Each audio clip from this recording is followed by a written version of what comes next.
Fala pessoal, bem-vindos ao What's Next. Esse é mais um episódio do nosso podcast em que a gente traz personalidades, executivos, empreendedores do mercado de saúde para a gente bater um pouquinho de papo sobre o que está acontecendo no mercado hoje, sobre o futuro, um pouquinho da leitura de cada um é importante para a gente contribuir para o mercado. E hoje a nossa convidada do dia é a Anelisa. A Anelisa tem um perfil diferente dos convidados que a gente teve até agora, porque além de trabalhar no mercado de saúde, ela tem uma visão, além de executiva, uma visão como empreendedora. Então, Ana, queria te dar boas-vindas, te agradecer novamente por aceitar o nosso convite de estar aqui. Queria te pedir para gastar uns minutinhos aí, contando um pouquinho sobre você, sobre sua trajetória, desde a parte de formação até suas decisões enquanto profissional, até você chegar mais ou menos nos dias de hoje. Dali para frente a gente vai batendo papo, pode ser? Pode. Fechado. Obrigada pelo convite, por estar aqui, conseguindo gerar valor aí para essa comunicação em saúde que tem que acontecer. Sem dúvida. A gente tem que falar aí com vários diferentes pontos de vista, como é que a gente pode tentar solucionar esse sistema que eu ouvi você falando outro dia, para inconformados. Então... Na verdade, eu roubei essa frase do Luiz Natel, né? Ah, o Natel falou. O Natel falou, ele falou assim, cara, para saúde, para trabalhar em saúde tem que ser inconformado. Eu roubei a frase dele. Eu sou Maria que resiliente também, né? Um inconformado com muita resiliência, né? E acho que é para isso que a gente está aqui. Então, eu sempre quis fazer saúde, nunca, né? Venho de uma família onde tem muito médico, então avô médico, pai médico, irmão médico, marido médico, cunhada médico, tio médico, é todo mundo médico. Imagina os papos de domingo no almoço da família. De alguns anos pra cá eu falo que eu faço terapia, né? Porque assim, quando eu tô com esse grupo médico, eles acham que eu sou dark side, porque eu virei a parte de gestão empreendedora. E quando eu tô com os gestores, eles acham que eu sou dark side, porque eles acham que eu sou médica. Então eu faço anos de terapia para entender exatamente onde eu tô. Onde você tá. Mas eu não posso deixar de admitir que acho que a composição dessas duas coisas é que me fizeram chegar até aqui, né? Então eu acabei fazendo medicina, né? Fiz Santa Casa aqui em São Paulo, na época que a Santa Casa era hoje em dia ela sofre bastante, mas a época que eu fiz, vou fazer 30 anos de formada ano que vem, então são muitos anos. Era uma super escola onde a gente ia para a prática lá, e isso eu adorava, assim, né? Era um mundo... Ele de fato foi o primeiro hospital-escola que existiu, né? Então você tinha muito essa coisa de viver ali a dor do paciente, né? Desde o primeiro ano você circulava nas enfermarias.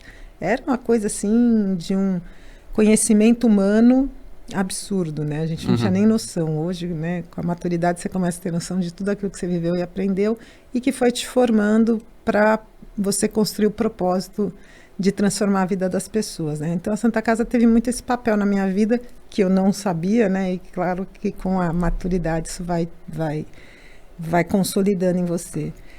E aí eu sempre pensei em fazer cirurgia. Tá. E eu lembro que eu acabei caindo na área 5 na Santa Casa, e a área cirúrgica que dava plantão às sextas-feiras. Tá bom. E aí eu acabei pegando um final de semana daqueles, assim, que eu entrei na sexta, e aí você revezava os finais de semana, né? E aí eu saí do plantão de sexta, sábado à noite, entrei no domingo às 5 da manhã de novo, saí na segunda à noite. Eu lembro que foi quase assim, de sexta até segunda, sem ver a luz do sol. E eu sempre fui uma pessoa que amei fazer esporte, né? Eu venho, né, do triatlon, da maratona, da corrida de aventura. Aí eu lembro que eu passei por isso e falei, nossa, acho que eu não quero isso pra minha vida. E acabou, né? Porque assim, eu queria fazer medicina, queria fazer cirurgia. Se eu não posso fazer isso, não vou fazer mais nada. Aí eu lembro que eu cheguei em casa e falei pro meu pai, vou largar a medicina. Tava no final do 5º ano. Aí meu pai olhou para mim e falou, não. Surtou. E ele, que é aquele médico, né, fez 80 anos ontem. E aquela cabeça assim, falou, não, vai fazer terapia. Eu falei, nossa, agora a coisa tá grave. Se ele me mandou fazer terapia, é porque eu acho que eu tô surtada. E aí eu acabei, fiz a opção de fazer oftalmo, que era uma pequena especialidade, tinha cirurgia, meio que por exclusão, né? Não gostava muito de clínica e tal. Na verdade, quando eu resolvi fazer oftalmo, eu pensei em fazer já administração hospitalar. Tá. Mas não existia pelo MEC nenhuma residência reconhecida. existia o curso da GV, né, que estava Hoje nascendo. já tem? Ainda não é reconhecido. Não. Tem algumas coisas que passam ao redor, mas gestão hospitalar, não. A Ana Maria Malik tinha montado o curso da GV, que é super reconhecido, tal, Proasa. Mas eu falei, não, agora também vou fazer residência, tal. Fiz oftalmo, fui para Paulista. Quando eu estava lá fazendo especialidade, fiz refrativa, fiz glaucoma, estava entrando para fazer o mestrado em UBM. Criou-se ali na Escola Paulista o Centro Paulista de Economia em Saúde, que era voltado só para gestão em saúde, que pouquíssima gente falava. Isso era nos anos 2000, assim. E aí muito pouca gente falava sobre gestão de saúde, né?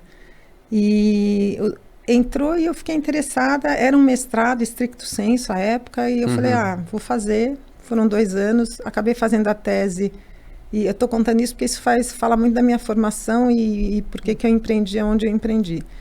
E acabei fazendo minha tese lá no Samaritano, no Hospital Samaritano. À época, o Dr. Lima era o CEO lá, e depois ele foi INCOR, era um cara super grandioso, assim, de um valor, e sabia fazer uma gestão impressionante, tinha um valor humano muito grande, né? Eu nunca vou esquecer a missão ali do Samaritano, o objetivo é ser humano, né? E aí tinha o ser humano no sentido da palavra ser humano e no sentido do verbo ser, né? Então, e isso era muito, de fato, que eu aprendi lá.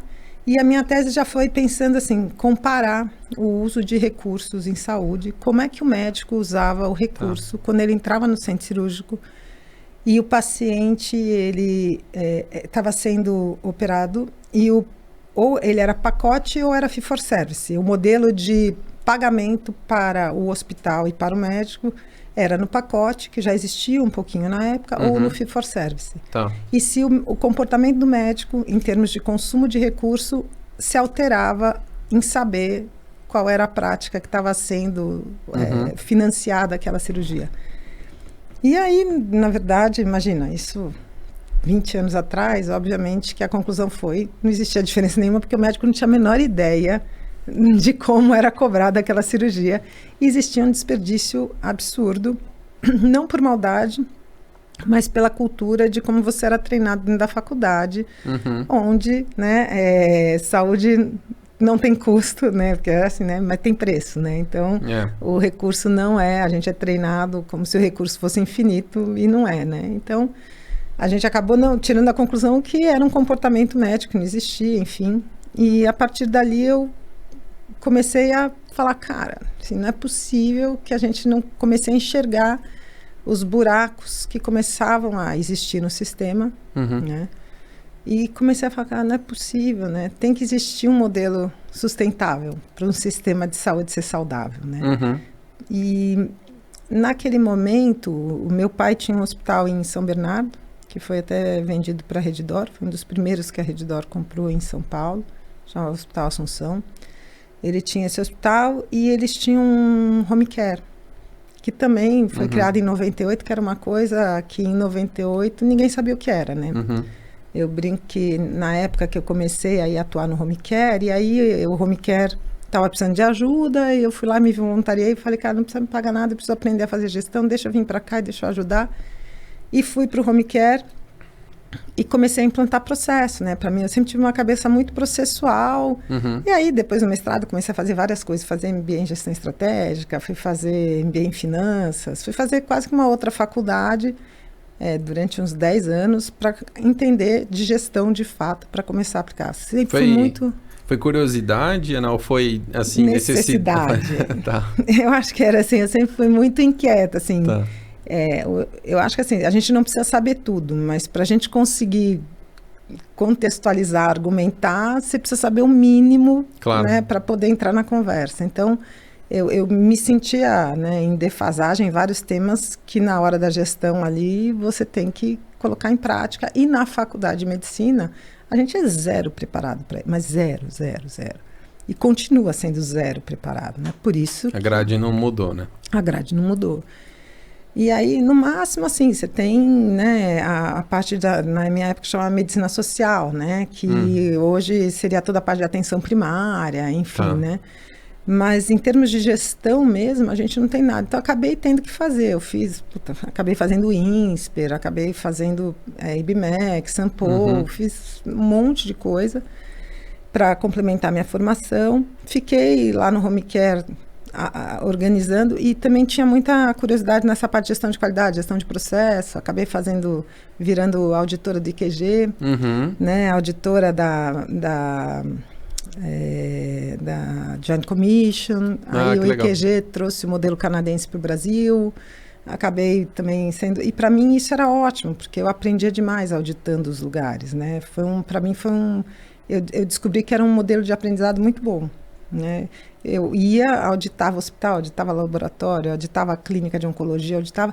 E começava a conhecer muito sobre processos, sobre RH, sobre financeiro, porque eu auditava tudo. Então, durante uns 5 anos, o que me dava para auditar, eu ia auditar, porque era uma maneira de eu aprender muito, como o sistema funcionava. Sim. Né? E depois, acabei criando um modelo de certificação para a atenção domiciliar no Brasil, né? Então, eu chamei o IQG e falei, cara, a gente precisa... Na época, ali, aí eu fui cuidando ali do home care, tal, foi crescendo, né? Eu lembro que eu cheguei, tinha uns 70 pacientes, eu saí, tinha mais de 2.500 pacientes, né? E você foi tocando em paralelo nessa atividade sua enquanto auditora? Isso, porque a auditoria era bom por causa disso. Do home care.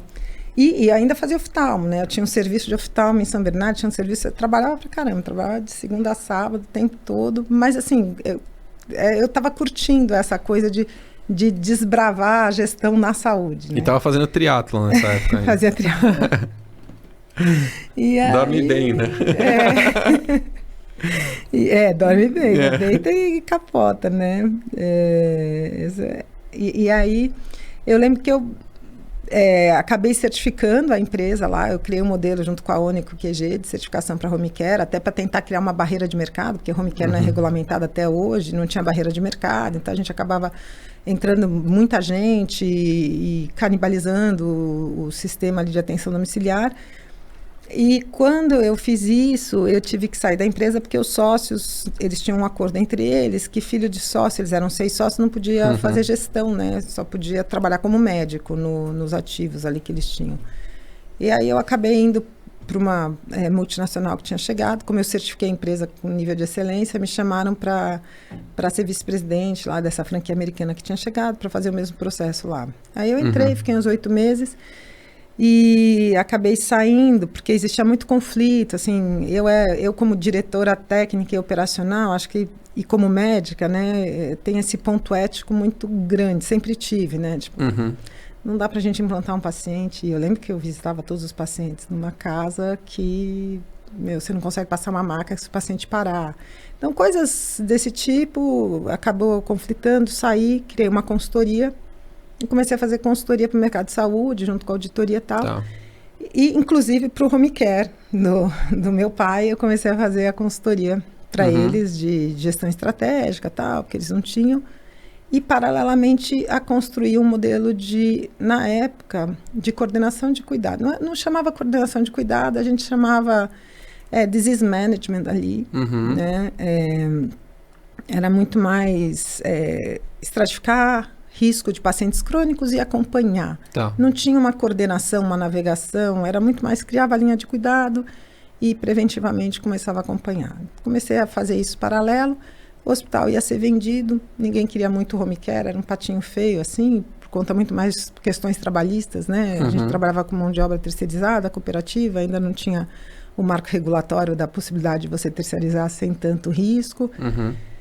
Daí eu lembro que eu, numa conversa com meu pai, falei, cara, vamos comprar, ninguém quer o home care, né? Tipo, a gente pode fazer isso aqui. Desmembra, faz um spin-off e a gente fica com a operação do home care. A gente fica com a operação do home care, né? E aí a gente está criando esse modelo de coordenação aqui preventivo e tudo aquilo que é fora do hospital, a gente pode começar a pensar em como coordenar e fazer uma linha de cuidado que seja sustentável para o sistema, salutar para o paciente, bom para o médico e as equipes multidisciplinares. Sim. E foi assim que a gente começou a criar a GSC. A gente comprou e aí a parte de atenção domiciliar começou a crescer demais. Né? E era a atenção domiciliar que pagava a conta do investimento que a gente tinha na tecnologia, no modelo de negócio, da coordenação de cuidado, né? Que estava começando a aparecer.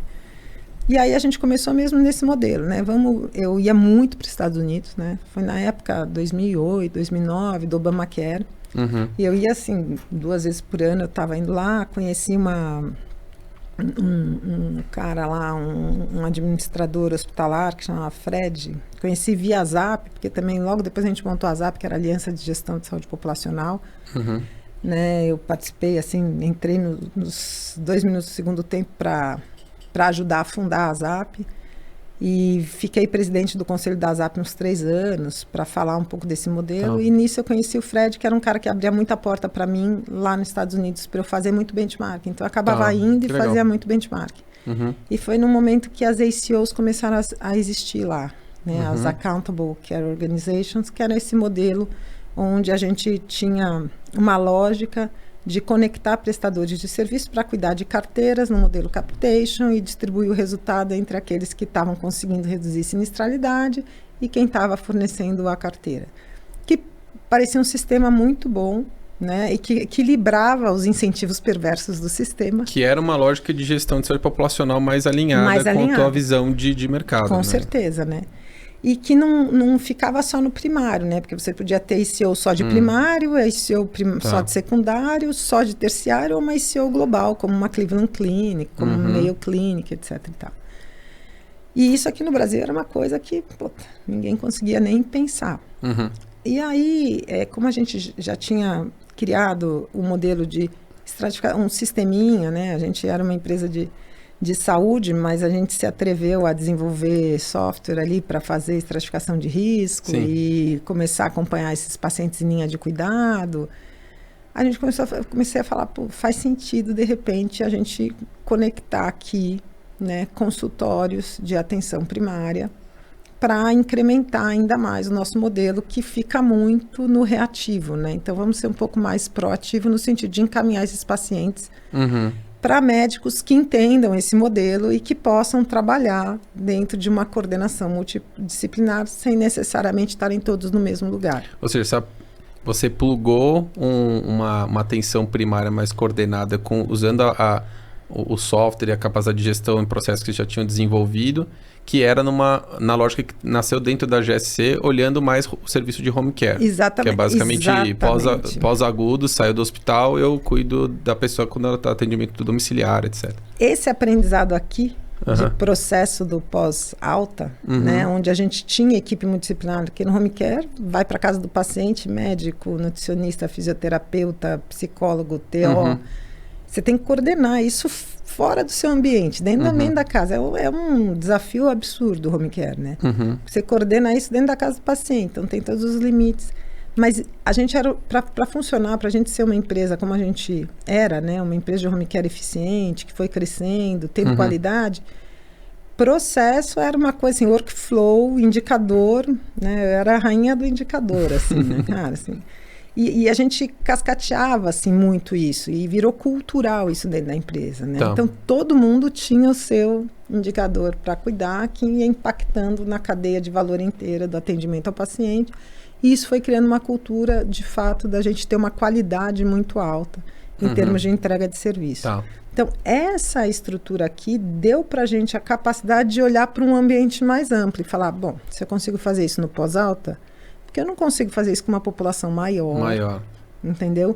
Mandando eles para o consultório e, via plataforma, conectando todos os profissionais multidisciplinares para que eles consigam coordenar esse cuidado à distância. Sem eu ter a necessidade de construir uma unidade física de atenção primária, como vieram logo depois. Algumas empresas foram nascendo e foram construindo este modelo, que sob a minha ótica, dentro da saúde, né, com tanta porta aberta, com tanto consultório aberto, né, eu podia fazer isso numa lógica asset light. Sem investir, né, sem capex em tijolo, eu brinco, né? Foi o que a gente conversou também, né? Exatamente. E aí foi que a gente foi criando esse modelo de atenção primária e coordenação de cuidado, né, via plataforma que a gente chamava de GSC 360. Né? E quanto tempo demorou esse processo entre vocês terem esse insight de que isso seria possível, até de fato vocês começarem a colocar a estrutura de pé e ver tração disso? Como a gente estava conversando aqui, sabe? Você falou da coisa do empreendedorismo, né? Às vezes a gente desenha uma lógica e eu brinco que a empresa ela é um organismo vivo, né? Você vai direcionando, mas é que nem filho. Vai tomando seu rumo, né? Eu tenho 2 filhas, né? Uma de 23 e uma de 18. Então, você tem uma estratégia, você tenta conduzir, mas cada um vai tomando seu rumo. E acho que foi isso. Assim, a gente mirou nisso mais ou menos em 2009, 2010. 2012, foi quando a gente de fato conseguiu o primeiro cliente, que era a Central Nacional Unimed, que deu uma carteira com uma sinistralidade super alta para a gente. Eu lembro que a sinistralidade dessa carteira era 187%, isso é uma coisa absurda, né? E aí isso acontecia muito pela lógica de saúde que a gente foi criando, né? Então, assim, chegou um momento, a saúde começou dentro do modelo de financeiro, né? Pré-pagamento, juros altos, overnight, coloca o dinheiro lá, ninguém precisa cuidar de nada, nem de saúde, nem de custo. Aí diminui juros, né? Pré-pagamento, mas aí a gente começa a já não ter tanto resultado financeiro, né? Deixa de ser um modelo financeiro.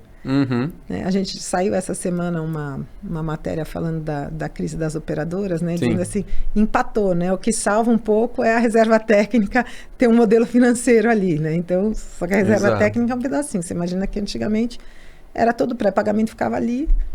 Aí depois que aconteceu, não dá mais, então vamos começar a diminuir custo, aí vamos começar a cercear o acesso, e aí a gente começa a cercear o acesso em vez de... Aí você não está fazendo saúde mais. Aí você não está fazendo saúde mais. E aí essa carteira era isso, né? Eu não tinha acesso, caía no pronto-socorro, era uma carteira envelhecida, gastava pra caramba, internava, ficava na UTI e tal. O que a gente fez foi, não, vamos organizar aqui uma lógica assistencial, como atenção primária. Não tratar o sintoma, é de fato tentar olhar a causa ali, né? Fazer prevenção. No primeiro ano a gente evitou 17 amputações de diabéticos. Então, assim, era uma coisa...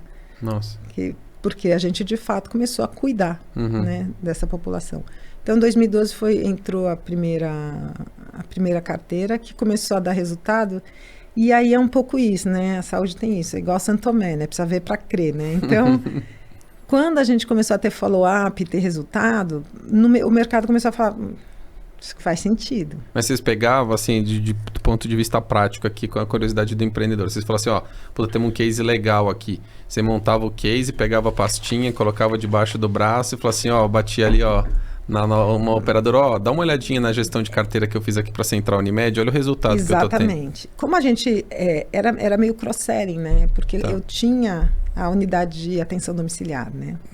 E a unidade de atenção domiciliar, a gente era antiga já. E você já tinha relacionamento. Então, a gente tinha muito relacionamento com as operadoras. Então, o que era mais fácil. Era um ativo da companhia. Era um ativo da companhia e era cross-selling, mas era interessantíssimo, né?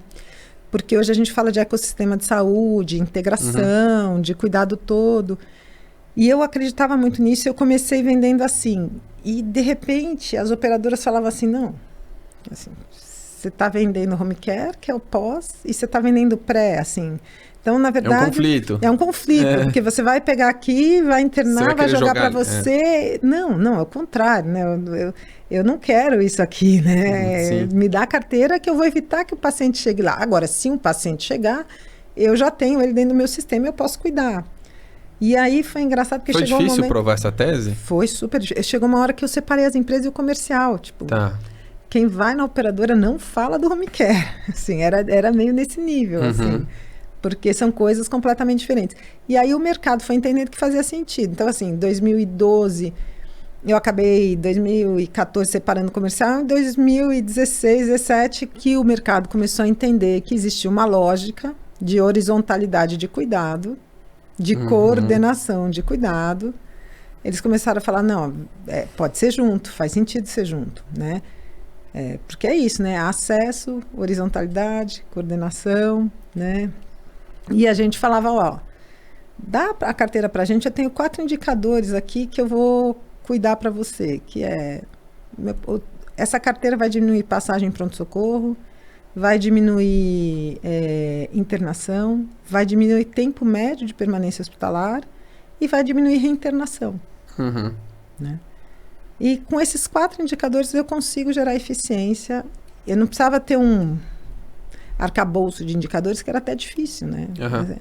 Uhum. 4 indicadores eu mostro para você que a gente tem eficiência e reduz custo, né?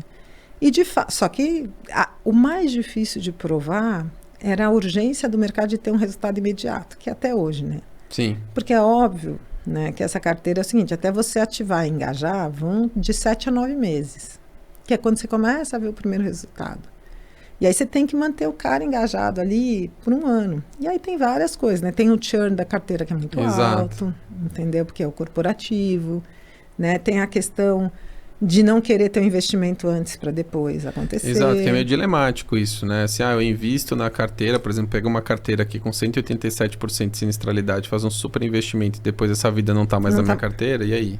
Eu fico só com o custo e de fato não tem upside. E aí tem uma crise de financiamento aí no limite, né? Assim, pô, como é que eu financio todo esse custo adicional que eu tenho para tratar essa carteira, né? Quer dizer, eu acho que do lado da operadora ela pensa isso e você do lado do prestador fala assim, cara, como é que eu resolvo isso? E dou visibilidade para a operadora de que, cara, é sustentável e essa pessoa vai ficar. Né? E aí acho que esse era e por isso que a gente mirou muito nas autogestões, né? Outra coisa, a gente na verdade no começo mirou muito no 60 a mais, que era uma população mais fácil da gente ativar e engajar. Né? Porque eles querem ser cuidados. Né? Eles querem ser cuidados, né? Tá. 60 mais, hoje em dia, acho que até jovem, né? 65 mais, cara, os caras querem ser cuidados. Então, a gente primeiro ativou o programa nessa população, né? Uhum. E mirou muito em autogestões, né? Porque são carteiras que ficam eternizadas lá, não tem churn, né? Uhum. Pra gente poder... as autogestões não tem churn. Então, pra gente poder provar resultado. E essa foi uma estratégia que foi dando certo. Em 2016, 2017, o mercado começou a olhar para isso como uma coisa que fazia sentido, né? Os hospitais começaram a entender que a gente vive num modelo hospitalocêntrico até hoje, claro. Mas que eles teriam a obrigatoriedade, né, de cuidar, né, dessa carteira que usa o hospital deles. Sim. Né? Então, eu lembro que tive uma conversa com a ANAP para a gente conseguir eventualmente criar para os hospitais esse modelo e meio um modelo padrão de como é que a gente coordena a partir da porta do pronto-socorro para reduzir. E aí vem esse sistema complexo e maluco, né? Tá bom, né? Eu coordeno a partir da própria porta do pronto-socorro para reduzir a internação, mas a conversão do pronto-socorro é que me traz a taxa média de permanência. Então, é um sistema que ele não consegue se desenrolar dele mesmo, né? Mas existiram várias iniciativas, né? Tá. E aí a gente começou a ser muito assediado, né? Pelo mercado, no sentido de aquisição, de parceria, joint venture. E aí eu falei, cara, acho que está na hora da gente começar a buscar o cap table era eu e meu pai, né, na verdade. Uhum. Ele, assim, muito mais como apoio. Eu criei um conselho dentro da empresa, toda a prática de governança, tal. Tá. A gente tinha um conselho independente. E aí eu falei, tá na hora da gente se organizar, porque a gente está sendo muito assediado, o mercado está olhando para isso. É, tipo, a hora da gente buscar um parceiro estratégico. A empresa ia super bem financeiramente, não tinha problema de caixa, nada, mas era um gigante se movimentando, né? Então, sim, era o Einstein falando de coordenação atenção primária, era o Sírio, era a DASA, era o Fleury, era... O mercado começou a se movimentar muito e eu tinha 3 demandas que eu precisava resolver, né? Dados, né? Porque eu acreditava muito já na questão de AI, então, assim, como é que eu posso... Você queria plugar uma base ainda maior do que a tua. Maior para ser muito mais rápida em termos de solução, menos reativa e mais proativo, né? Porque até então eu conseguia ser proativo até um dado momento, mas eu tinha dificuldade de receber dado de laboratório, de abrir API, tecnologia. Então, assim, né? Putz, a gente era uma empresa de saúde, tinha tecnologia, mas... a gente precisa ter uma velocidade, pluga uma API aqui, passa o dado para cá, que a gente não tinha, né? E hospitais, para a gente poder navegar os pacientes para dentro de hospitais parceiros que iam evitar tempo de permanência prolongado, paciente recorrente em pronto-socorro. Essa era a minha visão, assim, cara. Precisava achar um parceiro estratégico que me trouxesse isso. A gente acabou validando a tese, mas eu queria validar a tese antes, né? Ela já estava funcionando, mas o mercado ainda funciona, mas será que é isso mesmo? Até hoje, né? Todo mundo sabe que é isso que dá resultado e se a gente for perguntar quantos programas desses existem de fato, quase nenhum, né? E aí a gente saiu para um roadshow em 2017, 18, e foi super legal, assim, foi um puta aprendizado, foi um roadshow totalmente diferente desse meu momento agora de startup, né? Porque era um roadshow para uma empresa super madura, um private equity, e aí foi bem legal, a gente foi super concorrido.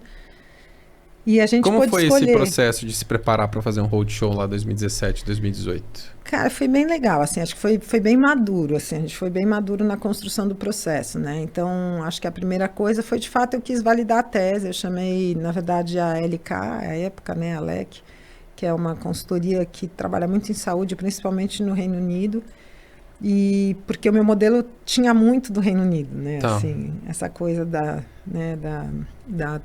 atenção primária ali, né? Da coordenação, integração do cuidado. E aí, para eles validarem a tese, assim, entenderem mercado e tal. Aí, a partir daí, a gente teve a Brasil Par como advisor que nos apoiou, né? Então, construção de material, tudo. E fizemos... E fiz toda a parte de due diligence, né? Você fez previamente? Fiz. Para colocar no teu book para ir para o mercado. Para me preparar, exatamente, assim, todos os esqueletos que podiam aparecer, o que não podia, Você já estava sendo auditada nessa época? Você já era SA ou não? Aí foi Você a primeira limitado. vez, Mas aí eu contratei, de fato, para poder... vou fazer sério o negócio. Fazer Toma uma sério, decisão, né? vou fazer certinho. E isso facilitou muito o processo. Né? Sem dúvida. Porque a hora que o investidor chegava e via tá pronto. toda a organização, né? Tinha até o data room já estava pronto, né? Não.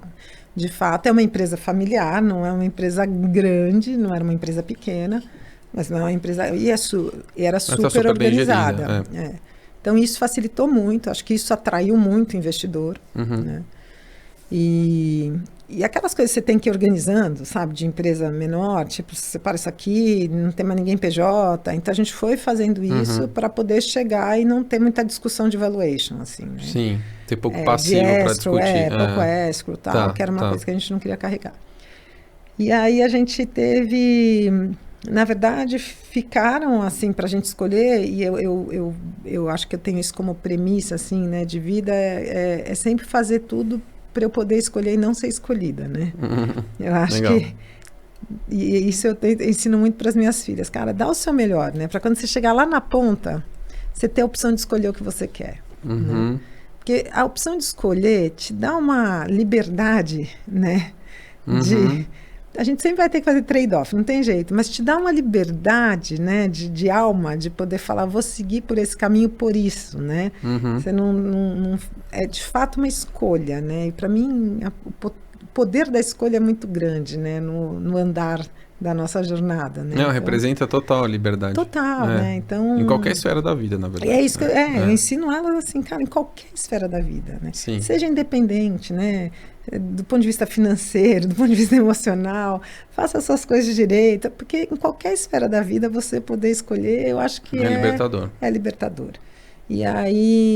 E isso foi muito legal. Então, a gente tinha 6, coincidentemente, 6 eram potenciais parceiros estratégicos, 6 eram financeiros. Olha que legal. 6 não, 3 financeiros, 3 estratégicos. Os financeiros eu excluí logo de cara. Falei, não, eu não quero um private equity no meu pé, tipo...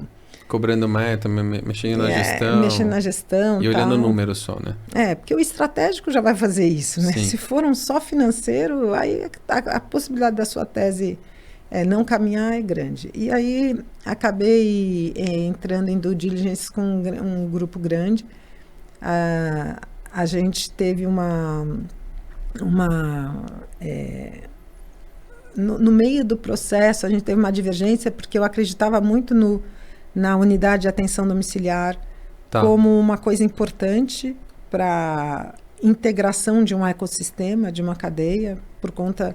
E a gente olha, né, os resultados das ACOs, depois que você trabalha toda a parte preventiva, o maior resultado vem de redução de reinternação, que o custo na saúde é muito alto.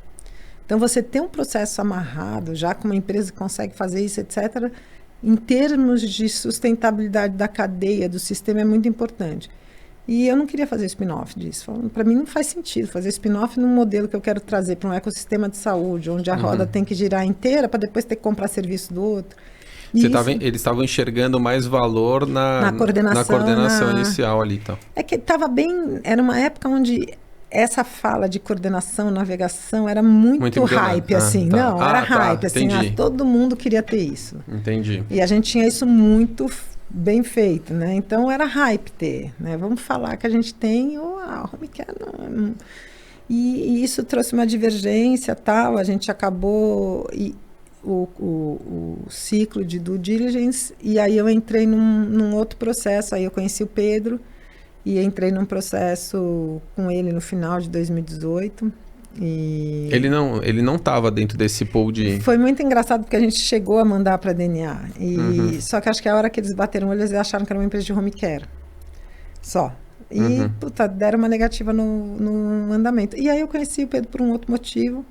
E aí eu falei, não, tô num processo, tá? Ele está no processo, mas a gente não recebeu. Eu falei, não, se receberam, agora a gente não pode nem conversar, tal. E aí, de fato, não aconteceu, né, com esse parceiro que a gente estava ali. E aí ele falou, então a gente conversa, se não acontecer, a gente conversa. Quando acabar, acabou. Em um mês, a gente virou sócio. Então, foi rápido, Foi super rápido, porque estava no final do ano. E eu já estava nesse processo desde 2017. Eu falei, cara, a gente... Estava cansado. A empresa vai cansando. Vai. Né? Porque... Tira foco, né? Tira foco, né? Tira energia, assim, é muita gente voltada para isso, é uma ansiedade. Eu sempre tive, como cultura, né, a total transparência de tudo que acontecia na empresa. E nessa época a gente já tinha entre terceiros e internos, assim, uns 1.300 colaboradores, assim. E a gente tinha muita transparência, assim, no sentido de, é isso que está acontecendo, é para isso, é para cá que a gente está indo, a gente está fazendo um processo, sim, a gente quer trazer um parceiro estratégico, sim. Então, o time vibrava, mas vai ficando ansioso, né? Tipo, vai acontecer, não vai acontecer, vai... Né? Então, eu tinha um time ali de diretores, de 5, 6 diretores, né? A galera ia ficando ansiosa, tal. Claro. E aí eu falei, Pedro, mas a gente vai ter que resolver isso aqui rápido e tal. E aí conseguimos fazer. Só que a empresa era tão redondinha, né? Que a gente entrou, em um mês a gente fechou o processo para eles terem 3 meses de auditar com escrow X e tal. Tá. E aí no final de 3 meses, quando eles fizeram tudo, cara, batia exatamente com tudo que estava ali, assim. Ele brincava, tô confiando em você, né? Pode confiar, tá? E aí a gente começou essa parceria dentro da DASA. Tá. Né? A gente entrou... no primeiro momento foi o Pedro mesmo, né? Via DNA, que ficou meu sócio, com 55%, eu com 45%. E a gente ficou assim até final de... Aí em 2019, as ações dele subiram para a DASA, é a DASA que virou minha sócia. E no final de 2020, eu vendi 100% para a DASA. Então, 2019, até abril de 2021, né, a gente ainda era independente. Não, até abril de 2001, éramos marcas independentes. A DASA se apresentava como DASA Lab, como IN para hospitais e como GSC, Coordenação de Cuidado. Eram as 3 marcas da DASA. E era muito legal, né, porque a gente era uma empresa muito menor e a assinatura da DASA vinha com as 3 marcas, né? Sim. Então era bem, bem legal isso. Cheguei a ver.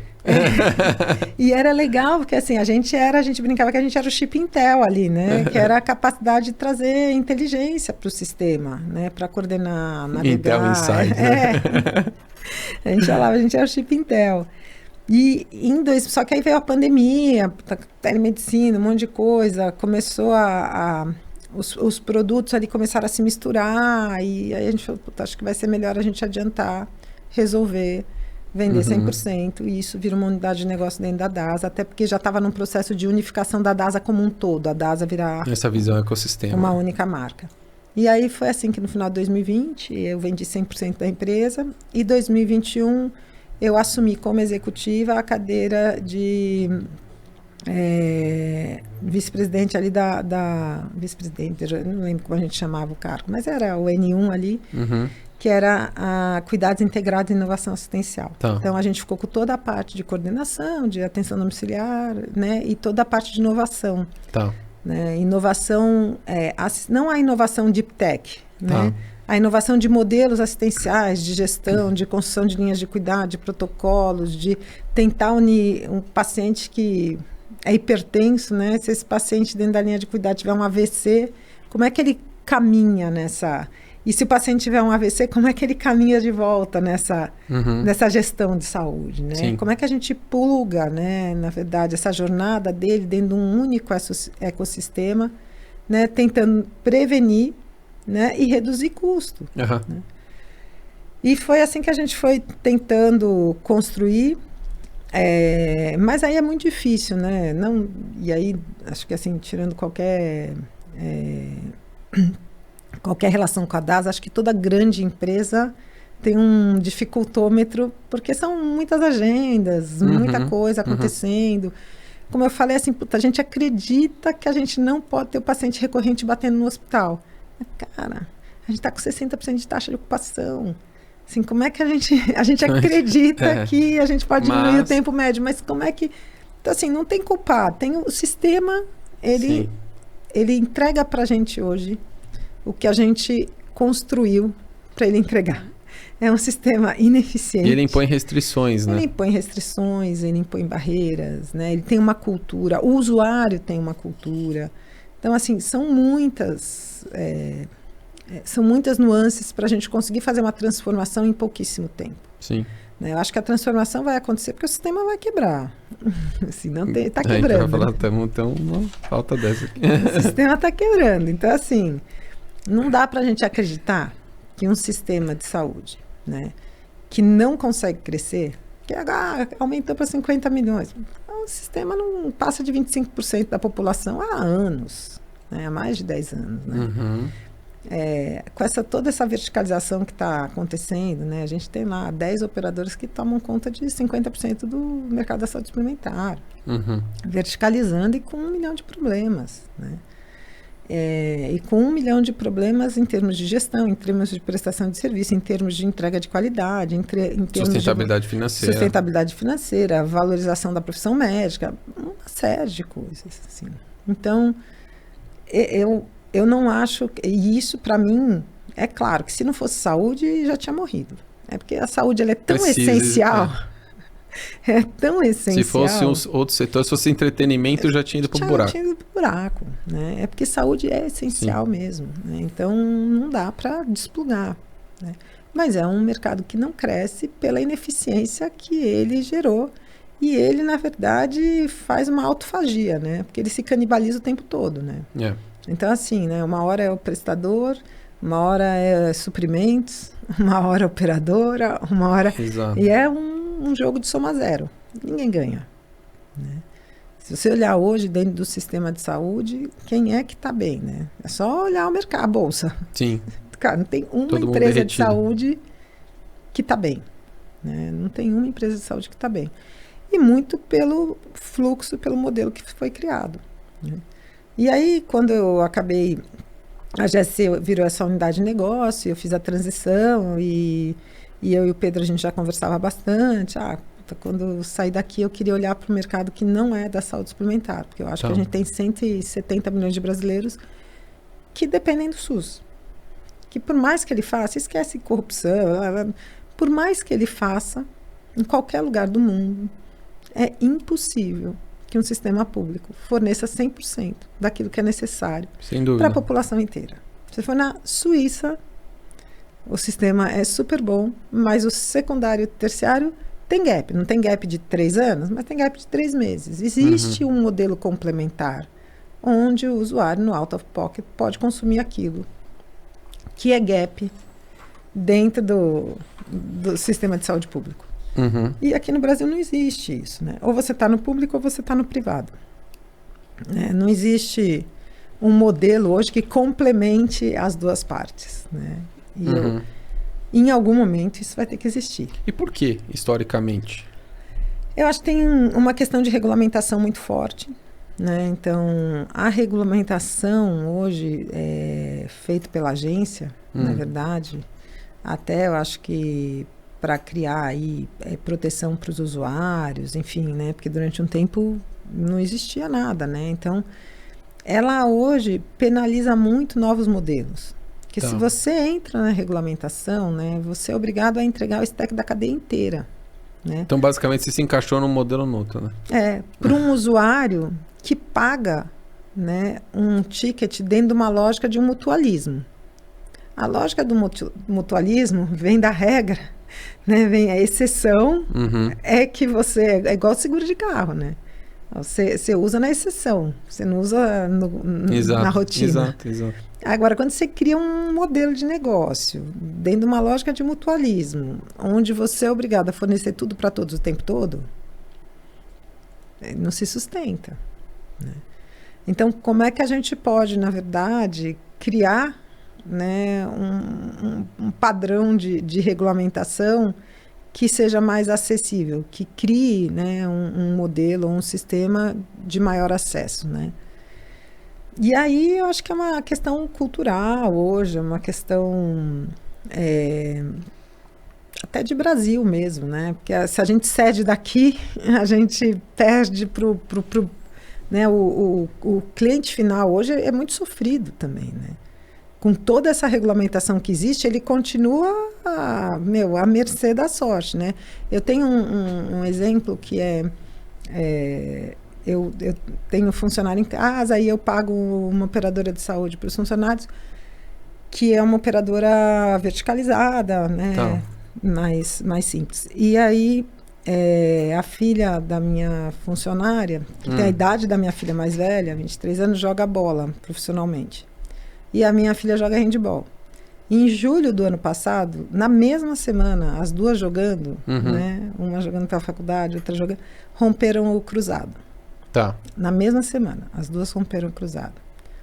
Um mês depois, a minha filha já tinha operado, né? Em dezembro, ela já estava correndo de novo, não está jogando ainda, mas já estava correndo, pedalando. Ela também é super atleta, fazendo tudo. A filha da minha funcionária, que eu pago o plano de saúde há mais de 10 anos para ela, conseguiu fazer a cirurgia em dezembro. Então, assim, não é que ela não tem plano, não é que ela depende do SUS, não é que não paga, não é... porque, de fato, se a regulamentação não pegar no pé, imagina, ela não vai ser operada nunca, né? Sim. Então, eu acho que a conduta que se criou dentro desse mecanismo de cercear acesso, na verdade, é que faz com que a regulamentação cada vez seja mais ferrenha. E fique mais difícil. E fica mais difícil. Então, é um ciclo muito vicioso. E como é que a gente rompe isso? Então, eu particularmente acho que dentro da saúde suplementar eu fiquei meio descrente. Né? De que vai romper. Você acha que vai quebrar primeiro e depois a gente vai ter que se reorganizar? Eu acho, e por isso que estão surgindo novas alternativas, né? A gente hoje olha para um novo mercado, e aí quando eu saí, eu conversava com o Pedro e falava, queria sair, olhar para esse mercado que não tem e tal.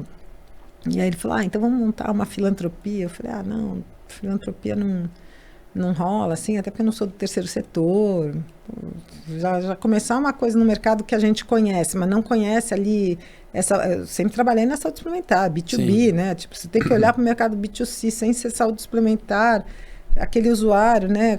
Quem que é aquele usuário que a gente quer? Imagina fazer isso mais filantropia, né? Não rola. E aí a gente conversou, tal, eu saí e resolvi montar essa startup, né? Que chama Saúde Trevo. A gente está aqui, a gente ficou nos primeiros 4 meses meio como uma think tank, assim, pensando, buscando dados, etc.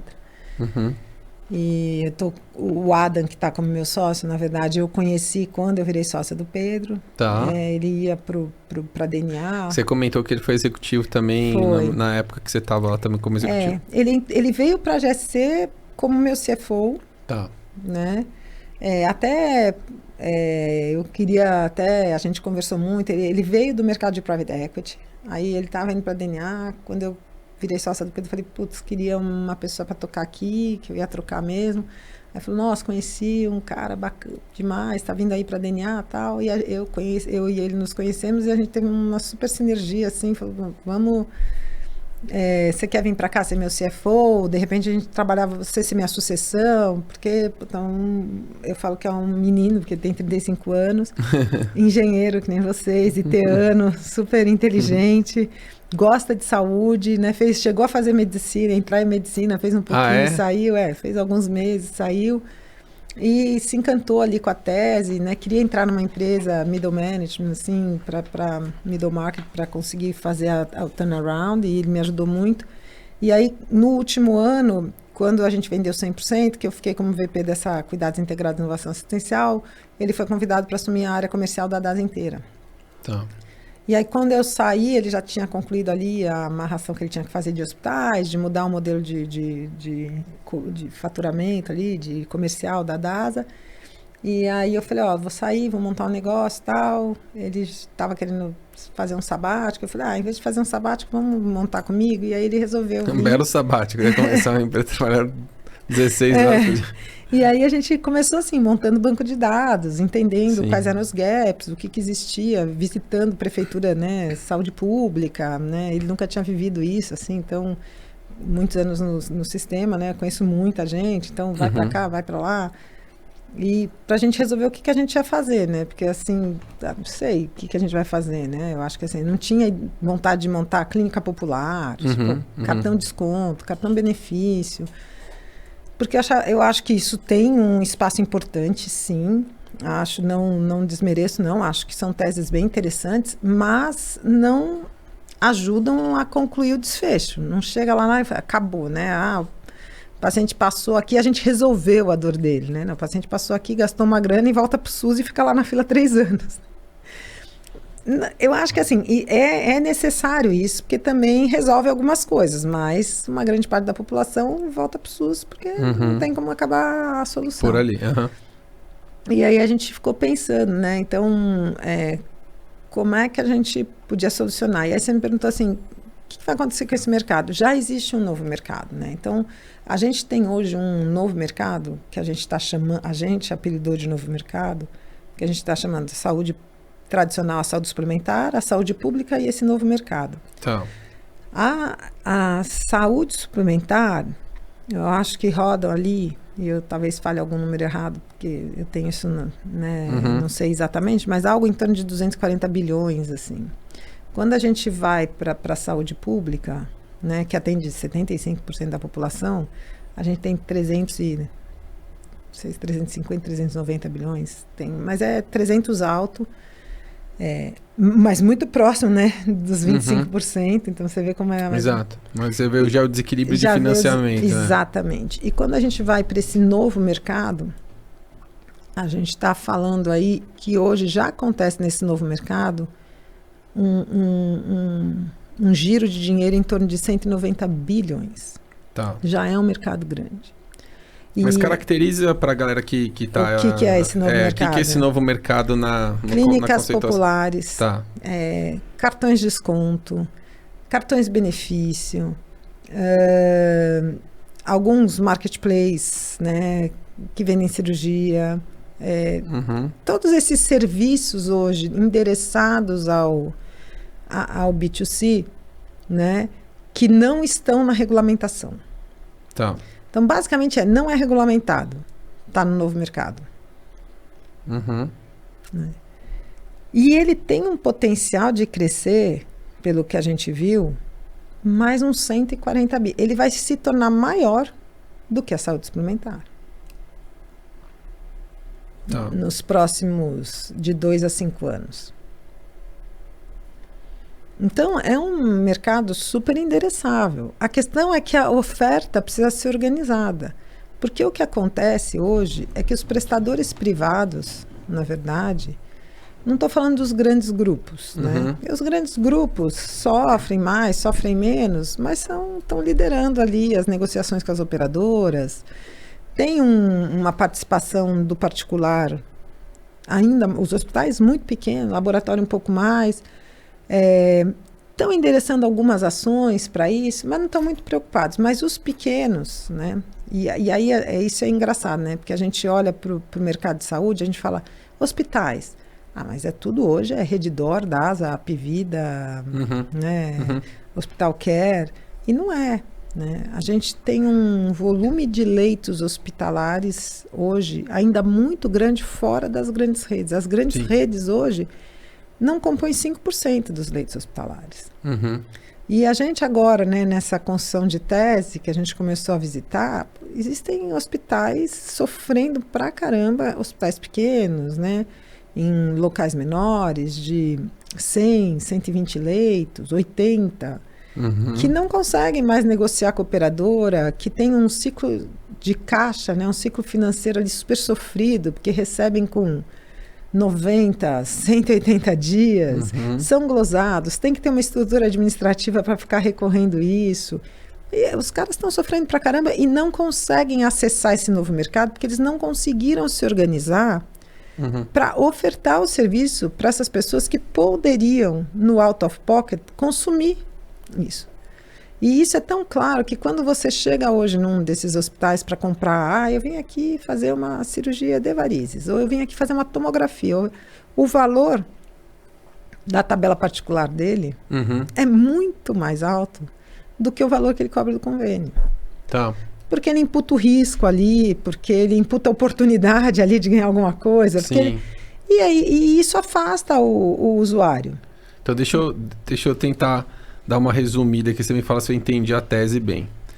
Existe um grupo grande de hospitais que estão sofrendo, ou prestadores de serviço de uma forma geral, podem ser clínicas também, que estão sofrendo aí com fluxo de caixa, não tem volume suficiente para negociar bons preços com as operadoras, etc. Então, às vezes não tem uma gestão super profissional, tem ineficiências ali no meio. Mas, principal, eles estão sofrendo com a fonte de receita, né? Então, a ideia é que vocês sejam mais uma linha de receita para esses prestadores, utilizando um recurso que uma parte desses 170 milhões que estão sendo atendidos pelo SUS, mas que tem alguma grana para o out of pocket que consegue pagar por algum tratamento, acessarem os serviços privados desses hospitais, desses prestadores. E a ideia é tentar conectar esse prestador com essa pessoa, evidentemente que tem uma lógica, uma inteligência importante de negócio por trás ali, e provavelmente deve ter algum tipo de senso de geografia, deve fazer sentido, né? Começar a fazer testes dessa tese regionais e depois ir expandindo isso. É mais ou menos isso? É mais ou menos isso. A gente até deu uma pivotada agora, a gente começou muito por esse caminho de ser uma rede integradora de serviços de saúde, organizando de fato essa oferta desses prestadores menores para essa população. Resumindo, é isso que você falou. Essa população endereçável hoje, quando a gente olha, a gente tem em torno de 35 milhões de brasileiros, 35. Se a gente aumentar um pouco o range, vai para 40. 35 milhões se a gente falar de uma população que ganha uma renda média familiar mensal entre 3.500 a 7.000 reais. Tá. Se a gente baixar um pouco isso para 2.500, a gente aumenta para 45 milhões, mais ou menos, de brasileiros, tá? É porque a gente é um país muito pobre, né? Então a gente está falando assim, 120 milhões de brasileiros nunca vão consumir nada no out of pocket. Tá. Porque eles têm uma renda média mensal familiar abaixo de R$1.500. Tá. Esses caras dependem do SUS, né? E vão depender. E vão continuar sempre. Né? Então, aí a gente está falando que se a gente pegar a média de 2.500 a 7.000 reais, que é um range grande, a gente está falando aí de uns 40 milhões de brasileiros, 40, 45 milhões de brasileiros, que teriam condição de, no out of pocket, consumir algum tipo de serviço de saúde. Tá? Esses brasileiros, a maior parte, quase 70%, né, tem acesso a financiamento. Tem casa, carro, moto, né? Então, existe um mercado a ser trabalhado. É por isso que a gente está falando que já tem um mercado ali de consumo de saúde, 190 bilhões, esse novo mercado não regulamentado. E a ideia era essa, né? Como é que a gente consegue, né, ajudar essa população. E eles estão sofrendo porque não estão tendo acesso, né? Quer dizer, mas eles até têm um... E eles até tentam, mas eles não conseguem, né? A gente até tinha um storytelling, assim, que contava a história da Kelly, a gente chamou a persona de Kelly, que ela tinha uma dor abdominal, ela chegava, ia na UPA, né, que é a unidade de pronto atendimento, ela consegue ser atendida ali, Se for urgente, se ela for morrer, a gente visitou vários órgãos reguladores, várias UPAs e tal. Se ela tiver assim com uma gravidade, a UPA manda para a regulação tenta achar uma vaga para ela e ela vai ser endereçada para algum hospital para tentar ser operada na urgência. Tá. Né? Se for uma questão que consegue uma dor aguda, conseguiu resolver ali, ela é endereçada para a UBS, Unidade Básica de Saúde, que hoje a gente tem mais de 3 mil SUS no Brasil, porque são municipais as UBSs, mas de maneira geral elas conseguem atender. Não tem um delay, tem uma fila de atendimento gigante, etc. e tal. Quando ela chega lá, ela tem que ser encaminhada para fazer um exame. Ela chegou, tive uma dor abdominal, o médico fala, precisamos fazer um ultrassom, né? Um exame, você precisa voltar aqui. Aí já começa o primeiro gargalo, que aí já tem uma filazinha, dependendo de onde ela estiver, para fazer o exame. Faz o exame e volta. A médica diz, agora você precisa ir lá você tem uma pedra na vesícula, você precisa visitar o cirurgião gástrico. Aí quando ela vai tentar agendar, isso aí já está na esfera estadual. A especialidade geralmente já está na esfera estadual. Aí primeiro existe o fluxo, etc. E aí ela já começa a entrar numa fila. Que pode demorar 6 a 12 meses. E aí ela é diagnosticada com uma pedra na vesícula. Aí ela entra numa fila de cirurgia que pode demorar, depende do procedimento. E aí a gente mapeou que tem 23 procedimentos de alto volume e menor complexidade, que é exatamente isso. A grande complexidade é resolvida. Aquilo que é de menor complexidade fica na interminável. Fica na fila. Então, hoje a gente mapeia lá, se você fizer um Pareto, com 23 procedimentos, você resolveu 80% aqui das coisas da fila. Né, que são procedimentos também de tickets menores, que quando a gente olha plataformas como Vidia, Saúde D, já ofertam isso lá. Né? Quando a gente pega em termos de regionalização, que você falou, a gente tem 53 cidades no Brasil inteiro, mais ou menos, que teriam um público considerável para você poder fazer esse movimento dentro dessa faixa de renda que a gente estipulou como uma faixa de renda capaz de consumir esse tipo de recurso. Então. Aí, quando a gente fez o ranking dessas cidades, Osasco era a 8ª cidade do ranking, e a gente resolveu que o beachhead era Osasco, que era aqui do lado, era mais fácil da gente montar a operação, etc. e tal. E a gente foi fazer isso. E a surpresa foi, né? Qual é a surpresa disso, né? Os prestadores privados estão super ávidos. Eles estão querendo mesmo ter essa conversa. Estão querendo mesmo. Essa tese de que eles estão sofrendo, que eles estão com dificuldade de caixa. A gente tem 0 volume, né? O que eu posso prometer para ele é um volume futuro de alguma coisa. Sim. E a gente conseguiu, de fato, né, negociar com todos, né? Valores muito semelhantes a operadoras que têm grandes volumes, né? Conseguimos a ideia nesse primeiro momento, né? Porque, de novo, a gente deu uma pivotada agora. Mas o ano passado foi isso, né? Testar a tese, montando a rede, trazendo os médicos, né? A diferença é que eu não uso médico do hospital, nada, porque eu acho que daí a gente entra no processo de conflito de interesse, etc. Então, a gente resolveu fazer 8 procedimentos, eu trouxe 8 médicos dessas especialidades, montamos protocolos com eles, negociamos com eles também valores, né? E aí, quando você começa a negociar e se diz, olha, cara, eu vou te pagar, não vou te glosar, te pago em 30 dias no máximo, você vai ter isso, e a mesma coisa para o hospital, a mesma coisa para o laboratório, os caras falam, não é possível, onde eu assino, né? Porque a conversa deles hoje com o financiador é muito difícil. Né? Basicamente, eles têm que aceitar as condições para não serem isso. descredenciados. Ou vai ser descredenciado. Então, os caras estão falando, cara, eu preciso de um novo mercado. Eu preciso que exista um novo mercado. Deixa eu entender uma coisa que eu fiquei com curiosidade aqui, Ana. Você falou, essa faixa dessa população que tem uma renda familiar entre 2,5 a 7 mil reais mês, ou 3,5 a 7, que está entre 35 e 40 milhões de pessoas, esse pessoal ele não tem acesso a plano de saúde suplementar porque o empregador não dá, ou ele está dentro de uma classificação, ou é um microempreendedor individual. Você pega Osasco, por exemplo, que é a 8ª no beachhead, porque quando você olha ali, o volume de pessoas autônomas é enorme. Então, quando a gente mistura esses dados, né, PNAD, IBGE e tal, a gente começa a ver que são regiões onde você tem muito autônomo. Tá. Muito PJ, muita gente que, de fato, trabalha, microempreendedor, né? E é essa população que acaba não tendo acesso ao plano de saúde, né? Uhum. E se você mesmo pegar, né, eu tenho vários exemplos, né, de pessoas que acabam não tendo plano e têm renda, porque o plano hoje é muito caro. Uhum. Então, isso a gente foi fazer uma pesquisa também, e é o seguinte, por mais barato que seja o plano, a decisão de compra do plano de saúde é sempre da mulher. Ela que cuida da saúde do lar, né? Uhum. E quando ela vai comprar, ela nunca compra para ela mesmo, só para ela. Se ela tiver que comprar para ela, ela vai comprar para ela, para o filho, né? Para outro filho. E aí, por mais barato que seja o plano hoje, né? A gente vê plano a partir de R$90, mas nunca... Aí entra nas microlinhas ali, não é, né? Eu estou dizendo que eu pago um dos planos mais em conta que existem.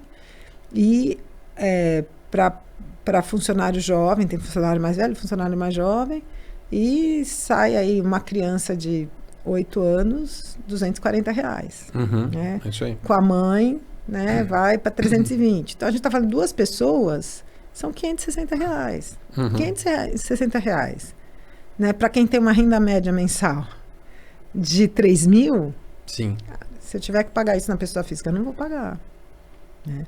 Isso aí é um volume de dinheiro que dá quase 20% do meu salário. Entendi.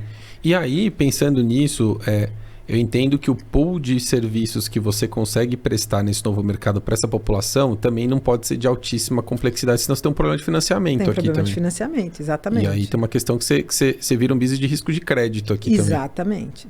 E hoje a gente até traz parceiros, né, para financiarem e tal, né, que aí avaliam o crédito e fornecem o crédito, mas é exatamente isso. E por isso que a gente mas é engraçado que nesse Pareto, né, nesses 80%, desses 23 procedimentos, né? Até porque são de mais baixa complexidade, que você comentou, né? Exatamente, né? E aí tem uma questão que difere da operadora de saúde, né? Eu posso escolher quem eu opero, né? Eu posso hoje falar o seguinte, olha, infelizmente... Você não tem que dar acesso para todo mundo. O velhinho, diabético, com uma úlcera vascular, esse cara não vai fazer varizes, né? Porque a chance desse cara complicar é enorme, e aí o custo da cirurgia dele não vai ser isso, não vai ter um problema de crédito, de financiamento, de risco. Então, a gente inclusive tem protocolo de avaliação de risco, porque eu posso escolher quem eu coloco para dentro. Né? É bom? Não, sim, bom. É bom, assim, um prejuízo de valor difícil de falar, né? Porque você fala assim, você está atendendo gente que está numa fila gigantesca e você não pode escolher, você já está resolvendo um problema, tirando gargalos do SUS, né? Quer dizer, aliviando pressão do sistema público, principalmente uma parcela e fornecendo meios de financiamento, que imagina, quantas pessoas dessas estão sofrendo no trabalho, não estão performando, não estão conseguindo entregar o melhor, estão tendo problemas familiares, saúde mental que se agrava por conta de problema de saúde física também, muitas vezes.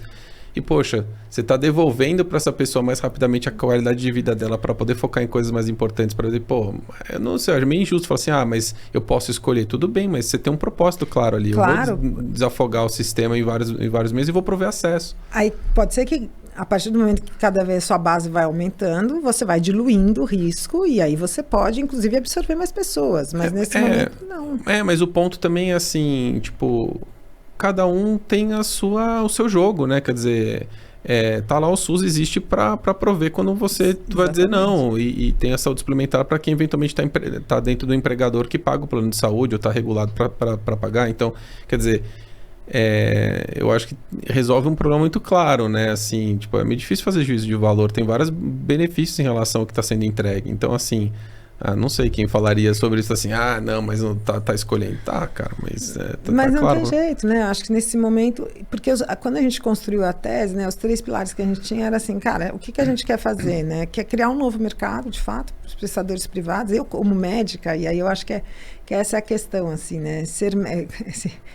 Eu brinquei aqui no começo, né? Quando eu tô com o médico, eu sou dark side. Quando eu tô com os outros, eu sou a médica. Sim. Mas isso sempre me coloca esse ponto de atenção do cuidado com o prestador de serviço, sabe? Puta, mas cara, não dá para você, né? Outro dia teve uma operadora que é por isso que eu falo demais, mas assim, foi uma coisa tão absurda que rodou, e é verdade, né? Porque depois eu até perguntei para uma diretora da operadora se era real, e era, que a consulta médica no PA de uma dessas empresas, né, para o médico é R$20. Cara, você me desculpa. Você vai na manicure, você não paga menos de R$30. Não estou desmerecendo a manicure, cara, mas não dá. E aí, assim, a partir da 6ª consulta, cara, soma mais R$7, assim. E aí, se o cara estiver lá no PA à disposição e na hora que ele estiver lá ele não atender ninguém, ele não ganha nada naquela hora. E a partir... Aí você fala, assim, como assim? Apertou do nível que não... O médico está lá para atender o paciente. Como você acha que esse médico vai atender o paciente? Assim, é tão absurdo, né? Então, eu acho que a gente tem esse pilar de como é que a gente ajuda, né, esse prestador de serviço, seja o hospital, seja o médico, seja o laboratório, seja a clínica, seja a conseguir acessar essa população e ter, de fato, de novo, um protagonismo, né, na execução do seu serviço, sem dessa maneira que está acontecendo, né? Eu adorei. Eu fiquei encantado com o modelo, de verdade. Eu tô torcendo muito para que dê super certo. Achei muito fera, mesmo. Ana, queria pegar alguns pontos aqui que eu acho que são legais para a gente trazer para a galera, principalmente porque você tem essa visão de empreendedora, né? Então, assim, você tem... eu acho que o olhar privilegiado de que tem a formação médica e que já, enfim, trabalhou como médica e também como empreendedora, como executiva, etc. O que você acha que é diferente de trabalhar na saúde do que trabalhar em um outro mercado? Eu acho que a saúde tem a questão da vida, né? Não tem jeito, né? Assim, você está no mercado, e aí eu sei porque eu convivo com gente de vários mercados, né? Eu acho que a saúde, a gente tem que ter a sensibilidade, né, de que o ser humano, ele é o foco principal, né? O seu produto, na verdade, é a entrega de um serviço para transformar a vida de alguém.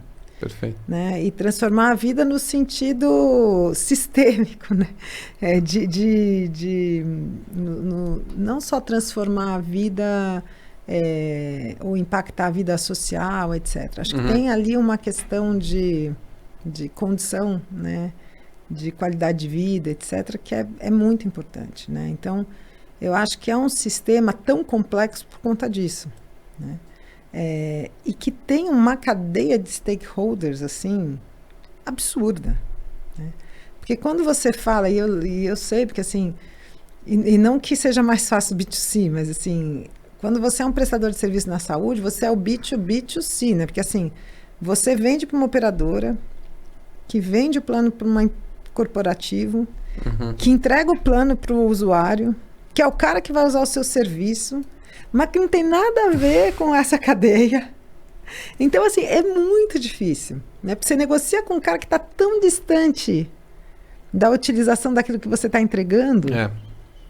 Cara, que não consegue ver. É estranho, né? É muito estranho, porque assim, o usuário final, e eu lembro que na ASAP, quando eu fiquei presidente do conselho algumas vezes, a ideia era mostrar para o mercado corporativo o poder que ele tinha de transformar a saúde. Porque ele hoje, né, representa 70% dos usuários. Fonte pagadora principal. E ele tem que se movimentar no sentido, mas é engraçado que ele não consegue. Porque tem outras demandas todas, o RH, etc e tal. Mas ele não consegue se movimentar a ponto de cobrar uma mudança de quem está pegando dinheiro dele para pegar o prestador que vai atender a pessoa dele. Assim. É muito louco. Então, essa complexidade de entendimento, né, de fluxo, de cadeia de valor, né, o que é valor para cada um, é muito complexa. E aí você tem hoje um prestador de serviço, dentro desse prestador, que é o cara da ponta ali atuando, seja o médico, enfermeiro, psicólogo, fisioterapeuta e tal, que hoje de autônomo não tem nada, apesar de ser autônomo, mas virou empregado de um sistema que ele participa à margem. Sendo que ele é o principal entregador, é o delivery, vem dele. Exato, O delivery vem dele, mas ele não participa de nenhuma decisão. Então, é um sistema muito ruim. Na sua grande maioria, não. Ele não participa de nenhuma decisão, né? E quando ele participa, né, ele participa dentro de alguma coisa que foi definido previamente, né, dentro de um volume de dinheiro. E, de novo, porque o modelo ainda de educação médica é o mesmo de 30 anos atrás. Então, isso também não é só culpa do sistema, né? Eu acho que o sistema tem bastante culpa. Acho que todo mundo aqui, na verdade, tinha que fazer uma meia-culpa e falar o que cada um pode ajustar, né? Eu brinco o dia que eu vi essa nota aí falando do PA lá, dessa operadora. Eu falei, cara, como que os médicos não se juntam? Não fazem o seguinte, a partir de amanhã... Ninguém tá aqui. Ninguém tá aqui, cara. Ninguém tá aqui. Sim, porque se vocês não fizerem isso, isso vai continuar acontecendo. Tá? Porque é ultrajante. Como é que você não se indigna com isso? E por que você acha que a pessoa não faz isso? Porque é muita lei da oferta e da procura, né? Isso é microeconomia. A gente tinha, alguns anos atrás, 70 faculdades de medicina. A gente tem hoje 500, né? E faculdades de medicina, cara, que não tem campo de estudo, né? Uma faculdade de medicina ser boa, e por isso que eu falo da Santa Casa, porque, cara, você vivia dentro do hospital desde o primeiro ano. Então, assim, o seu internato, você passava, até desde o primeiro ano, você passava na enfermaria, você tinha não era na sala de aula. Não era na sala de aula. E medicina tem isso, não tem jeito. Agora, quando você sai formado de uma faculdade, que a formação técnica já não é muito boa, né? Porque o cara bom não vai para ensinar num lugar onde ele não vai ter campo de prática. Né? Aí você começa a formar um monte de médico. Né? Hoje você tem muito mais médico que tem capacidade de absorver em residência. Então, o modelo mudou muito, né? A formação médica está muito ruim. Tem muita gente, principalmente nos grandes centros onde acontece isso. Então, acho que é isso, né? Entendi. E deixa eu te perguntar uma coisa aí, pulando um pouquinho de assunto, porque eu acho que tem uma galera que escuta a gente também, que é empreendedor na saúde. Então... E a gente está vendo aí, principalmente por conta, eu acho que do boom que a gente sofreu aí por conta da pandemia, o mercado de saúde ficou super em evidência. Não necessariamente pelos melhores motivos. Mas a boa verdade é que, assim, teve uma explosão do número de health techs surgindo nos últimos 2 anos, 3 anos. A gente está vendo aí, semanalmente tem 10, 20 que aparecem. Mas tem muita gente que invariavelmente sofre em conseguir ganhar escala. Eu particularmente acho que todos os movimentos que tentam propor melhorias para o setor são bem-vindos. Evidentemente que o mercado de saúde ele é muito difícil de penetrar, muito difícil de você conseguir comprovar valor, de você mexer no status quo. É um setor muito conservador e menos tomador de risco, por essência. Então, você fez negócios que escalaram, né? Quer dizer, agora está montando uma startup nova e você tem a perspectiva de quem já começou, fez spin-off, vendeu. Você fez o ciclo enquanto empreendedora, né? O que você enxerga que eu acho que para a galera que está começando ou que está numa fase de desenvolvimento dos seus negócios, e em particular em saúde, qual que é a grande questão que tem que ficar na cabeça dos empreendedores, dos fundadores principalmente, que estão ali tentando desenvolver e escalar os negócios? Porque, assim, a maior parte consegue chegar ali, começa 1 milhão de receita, 2 milhões, consegue fazer seus primeiros pilotos, consegue desenvolver alguns projetos, mas você está vendo poucas. E eu pergunto isso recorrentemente para os executivos e para quem está vindo aqui, porque assim, cara, a gente tem poucos business de health tech que virar um player de 100 milhões, 150 milhões, entendeu? Então, assim, o que está faltando, né? O que está impedindo essa escala de acontecer? Eu acho que... Primeiro, eu acho que a maior parte das health techs que aconteceram, elas aconteceram voltadas para o mercado da saúde suplementar. Então, que é um mercado, hoje em dia, muito difícil de você penetrar. Seja Se você quer se tornar uma operadora, então é um jogo de rouba-monte, não tem jeito. De novo, Soma há zero. 10 anos não cresce, soma zero. Eu tiro de uma operadora, levo para outra, faço isso, mas não é um mercado que vem ganhando. E eu acho, como eu já falei, que é um mercado que está aí para implodir. Né? A gente fala isso há muitos anos, mas eu acho que de fato agora a gente está vendo isso acontecer.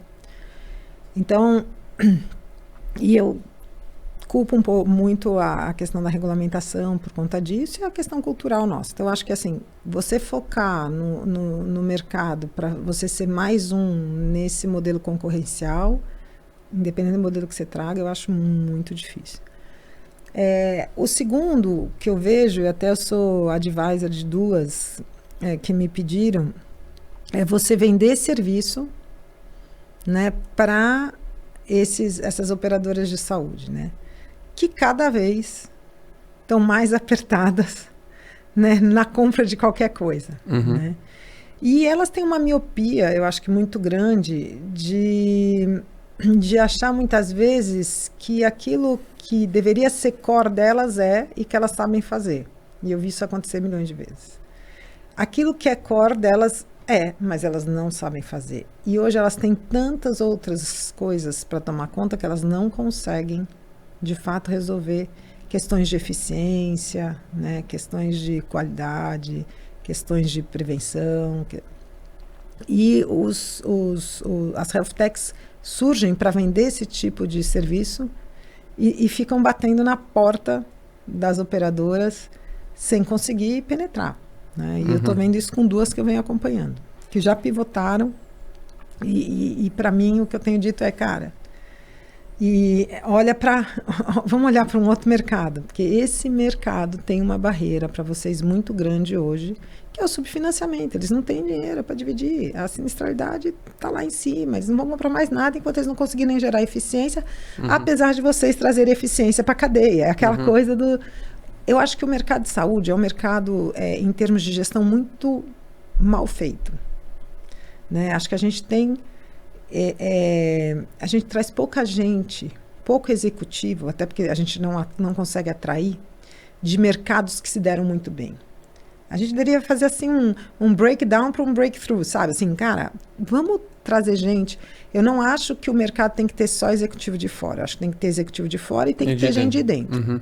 Acho que esse mix é que faz a coisa acontecer. Porque o cara de fora também não adianta achar que vai fazer o que fazia com o cartão de crédito aqui, que vai ser igual. Não vai. Mas ele traz modelos de gestão mais eficientes, ideias, processos, que o mercado de saúde não sabe fazer. Não sabe. Então, a gente precisa mudar, né, esse N1 de gestores que existe no mercado. Se você fizer uma pesquisa, os mesmos caras rodando aí há 200 anos. Sim. Então, assim, a gente precisa fazer isso acontecer. E precisa conseguir atrair. E para atrair, a gente precisa mudar a cabeça. Então, é difícil. Então, acho que E para o mercado B2C, o que eu vejo, né? De novo, a gente acaba não conhecendo o usuário final. Né? E eu digo isso de cátedra. Total. Né? De cátedra, assim. Puta, vamos lá. Quem é o usuário aí? Vamos lá. Fui lá, fiz parceria com o Ultrafarma, fui para a porta de UBS, fui visitar a UPA, fomos conversar com os caras. A gente não conhece. A gente não sabe, né? A gente brinca e fala quem são, onde vivem, o que comem, porque é isso. E aí a gente monta áreas de experiência de usuário dentro das RefDex, traz o cara de UX, traz o cara de nananã. Os caras ficam dentro de casa, né? Fazendo um monte de jornada digital. E aí o cara lá aponta, não tem crédito para baixar qualquer coisa que possa fazer. Uma coisa meio esquizofrênica, né? O pessoal, tipo, não sabe de fato quem é o usuário, mas fica propondo jornada, não vai pra ponta. Então, assim, cara, vamos cair, vamos aterrar. É um mercado mais, sabe, raiz às vezes. Cara, vamos lá na ponta, vamos entender o que é. O que tá pegando ali. O que tá pegando, qual é a jornada que o cara quer. Porque eu tenho uma frase que eu falo muito, e que eu acho que esse é um impeditivo de crescimento de health tech, né? Espero que a gente dê certo, mas pode ser que não dê também, mas é que tem duas coisas, né? Saúde e tecnologia, né? Que fazem as health techs acontecerem. a tecnologia nunca vai ser a entrega final de uma HealthTech, a menos que você seja um software, um processo para ganhar eficiência e tal. Mas a gente está falando de modelos que entregam serviços de saúde, tá? Então, se você for, né, uma empresa de software, aí sim, acho que a tecnologia é o seu fim. Mas se você for empresas que entregam serviços de saúde, como várias que eu acompanho, a tecnologia é o meio mais importante para você chegar lá. Porque sem ela você não vai conseguir escalar, você não vai conseguir ter dados, você não vai conseguir usar a inteligência artificial, você não vai conseguir... Mas ela é meio. O fim vai ser o prestador que vai fazer o delivery. E essas coisas têm que andar junto. Né? Então, esse cara tem que ser envolvido aqui. E esse cara tem que ser envolvido aqui.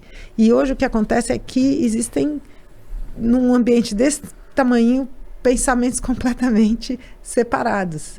E acaba que não dá certo.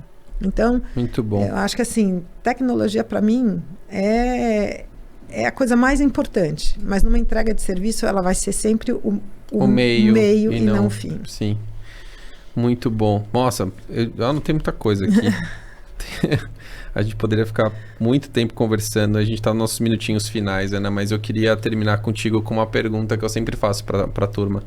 Que é o que está te animando e o que está te desanimando na saúde para o futuro, para, acho que também elucidar um pouquinho a galera aqui do que está passando na tua cabeça, o que está te deixando animada e o que, puta, isso aqui eu acho que não tá indo no caminho que deu. Eu acho que você já deu algumas pistas aqui na conversa, mas assim, tenta fazer um wrap-up aí.